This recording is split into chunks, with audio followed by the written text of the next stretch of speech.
노년의 5가지 지혜는 어떤 것인가? 그거에 대해서 살펴보기 위해서 한 인물을 소환했습니다. 바로 황순원입니다. 자, 황순원 작가는 순수와 인간다움을 찾아서, 그래서 순수함을 가지고 있고요. 그분의 글에는 인간다움이 있다. 이걸 2가지 키워드로 한번 시작해 보도록 하겠습니다. 자, 우리가 황순원 하면은 황순원 마을을 가보니까 그 소나기 이야기를 따라서 이렇게 공원을 조성해 놨더라고요. 한 번은 가볼만 하더라고요. 저는 거기를 돌아보면서 굉장히 행복감을 느꼈습니다. 그래서 우리 인생은 소나기처럼 짧지만 빛나는 인생의 순간들이 있다.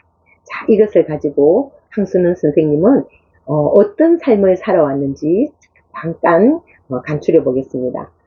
황순원 작가님이 살았던 시대는 일제강점기, 그 다음에 해방, 그 다음에 분단, 그 다음에 6.25 전쟁.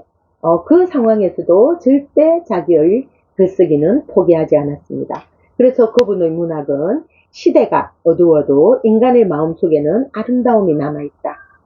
그래서 순수와 아름다움, 이 2가지가 황순원 작가님의 키워드라고 제가 얘기를 했죠. 자, 그러면 황순원 작가님의 대표작 소나기를 통해서 우리는 옛날을 한번 생각해 보면은 친구라든지, 그 다음에 첫사랑, 그 다음에 부모님, 그 다음에 잊지 못할 한마디, 스승님, 주변의 친구, 뭐 이런 모든 것이 소나기를 통해서 생각나지 않나 이런 생각을 해봅니다. 행복은 오래 지속되는 것이 아니다. 이 소나기라는 것이 한꺼번에 팍 내리는 거니까, 그죠? 짧은 순간도 진실하면 평생 동안 나의 보물이 될 수 있다. 그 다음에 사람과의 만남은 시간보다 마음의 깊이가 중요하다. 그래서 소나기를 통해서는 우리가 그 행복이 지속되는 데는 짧아도 우리가 그 행복을 맛볼 수 있다. 그 다음에 짧은 순간도 진실해야지만이 평생 보물로 내 생활의 길잡이가 될 수 있다. 그 다음에 사람과의 만남에는 그 마음의 깊이가 중요하다.